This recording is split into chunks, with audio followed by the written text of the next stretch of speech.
Hello दोस्तों, नमस्कार। मैं Amit Kumar personal finance channel में आप सभी का बहुत बहुत स्वागत करता हूं। दोस्तों, आज की इस वीडियो में हम बात करेंगे कि नेटवर्थ क्या है, नेटवर्थ कैसे निकाल सकते हैं। मैं आपको बता दूं, नेटवर्थ का हिंदी मतलब शुद्ध संपत्ति होता है और शुद्ध संपत्ति का मतलब है टोटल एसेट्स यानी कि कुल आमदनी और टोटल लायबिलिटीज यानी कि कुल खर्चे या कुल देनदारी के अंतर को शुद्ध संपत्ति कहते हैं।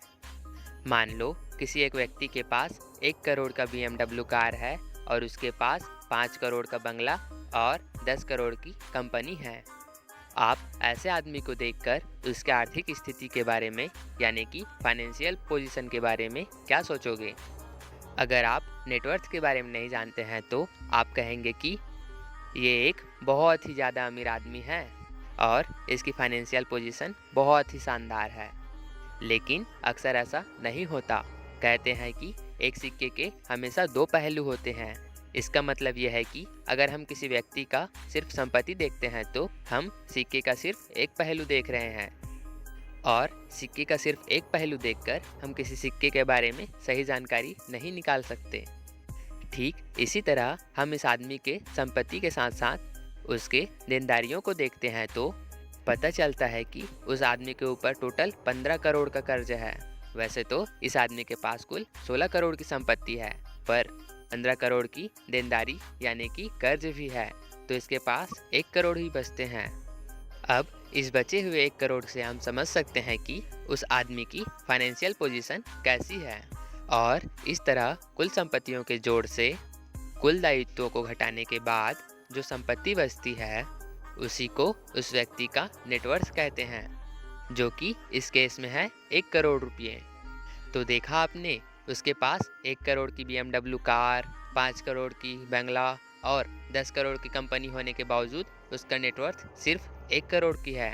क्योंकि आज अगर उसकी सभी संपत्ति को बेचकर उसके कर्जे को चुका दिया जाए तो उसके पास सिर्फ 1 करोड़ रुपये ही बचेगा, जिसका वो मालिक है। क्या अब भी आप उस व्यक्ति के फाइनेंशियल हालात को शानदार कहेंगे? शायद नहीं, क्योंकि उस व्यक्ति के फाइनेंशियल स्टेटस को देखकर आप समझ गए होंगे कि यह व्यक्ति तो कर्ज में डूबा हुआ है और अगर किसी वजह से उस आदमी का काम बंद हो जाता है या इसकी इनकम बंद हो जाती है तो इस आदमी को अपना कर्ज चुकाने के लिए अपना घर, गाड़ी और कंपनी को बेचना ही होगा। और अगर वो घर, गाड़ी, कंपनी सबको बेच देता है तो भी उसके पास सिर्फ 1 करोड़ रुपये ही बचेंगे और ये भी ज़रूरी नहीं है कि उसके पास सिर्फ 1 करोड़ बच जाए।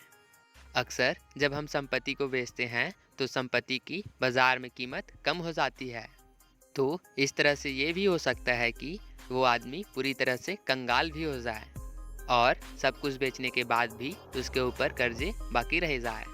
ठीक यही हाल हमारी और आपकी भी होती है। इसीलिए हमें भी कोई कर्ज लेने से पहले हमें ये चेक कर लेना चाहिए कि हमारी फाइनेंशियल हालात यानी कि हमारी नेटवर्थ क्या है, ताकि लोन लेने के बाद हमें हमारी बुरी स्थिति में कम से कम प्रॉब्लम का सामना करना पड़े और लोन की वजह से हम कंगाल न हो जाए। उसी प्रकार किसी व्यक्ति, कोई कंपनी और कोई संस्था का बिल्कुल यही हाल होता है। कंपनी के पास बहुत सारी संपत्तियां दिखती हैं, लेकिन कई बार उन संपत्तियों पर कंपनी ने बहुत सारा लोन लिया रहता है और इस तरह किसी संपत्ति पर लोन लिए गए अमाउंट बहुत ज़्यादा हो जाता है। इसलिए हमें किसी भी कंपनी में इन्वेस्टमेंट से पहले उसका नेटवर्थ ज़रूर चेक कर लेना चाहिए। इसीलिए नेटवर्थ के कॉन्सेप्ट को समझना बहुत ज़्यादा ज़रूरी हो जाता है, ताकि हम सही फाइनेंशियल डिसीजन ले सके और साथ ही किसी भी मुसीबत में फंसने से बच सके। दोस्तों, अक्सर हम अखबार, क्रिकेटर या इंटरनेट पर किसी बड़े बड़े celebrity, cricketer, film star in सभी का नेटवर्थ के बारे में सुनते रहते हैं। मैं आपको बता दूं, विराट कोहली और अनुष्का शर्मा के शादी के समय उनकी नेटवर्थ की चर्चा बहुत ज़्यादा वायरल हुई थी, जिसमें बताया गया था कि विराट कोहली और अनुष्का शर्मा की कुल संपत्ति 1000 करोड़ से भी ज़्यादा है।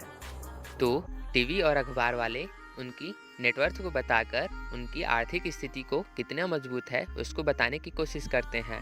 आइए बात करते हैं कि आप कैसे नेटवर्थ का कैलकुलेशन कर सकते हैं। दोस्तों, नेटवर्थ निकालने का फॉर्मूला बहुत ही आसान है। Net worth is equal to total assets minus total liabilities.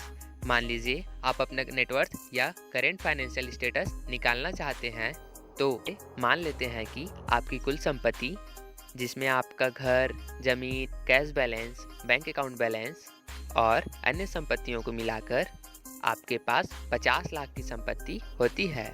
और अगर आपके पास होम लोन या पर्सनल लोन भी है, जो कि अभी है 25 लाख रुपये, तो इस तरह आपका कुल नेटवर्थ होगा 25 लाख रुपये। दोस्तों, नेटवर्थ निकालना बहुत ही आसान काम है, लेकिन असली काम ये जानना होता है कि हमारे पास संपत्ति कितनी है और बाजार में उसकी कीमत कितनी है, और साथ ही आपकी देनदारियों और कर्जों में अभी आपको कितने कर्ज देना बाकी है, इसका भी हिसाब निकालना होता है। तो अगर आप खुद का, किसी कंपनी का, किसी संस्था का या अपने बिजनेस का नेटवर्थ निकालना चाहते हैं, तो आगे बताए गए 5 स्टेप्स को फॉलो करने हैं। पहला स्टेप्स है make list of all assets, यानी कि आपको अपनी एसेट्स की पूरी लिस्ट बनानी होगी। एसेट्स में आपको सभी तरह की कैश बैलेंस, बैंक बैलेंस और निवेश के बैलेंस को जानना होगा। आपके घर, जमीन, प्लॉट या घर में जितने सोने हैं और आप जितने को संपत्ति मानते हैं, उन सब की लिस्ट बनानी है। अब आपको अपने दूसरे स्टेप्स में सभी कर्जों की लिस्ट बनानी होगी। दायित्वों में आपके सभी तरह के शॉर्ट टर्म या लॉन्ग टर्म लोन को लिस्ट में लिखना होगा, चाहे वो होम लोन हो या पर्सनल लोन हो या कार लोन हो या मोबाइल लोन हो। और उधारी को भी आपको इस लिस्ट में शामिल करना होगा। अब तीसरा स्टेप्स है वैल्यूएशन, यानी कि कीमत लगाना। अब आपको अपनी संपत्ति की यानी एसेट्स की बाजार में जो कीमत है उसको लगानी है। उसके मार्केट वैल्यू को उसके सामने लिखना होगा और साथ ही साथ उसकी सभी लायबिलिटीज़ की करेंट वैल्यू निकालनी होगी। अब आता है चौथा स्टेप्स, आपको अपने एसेट्स और लायबिलिटीज़ का टोटल करना होगा।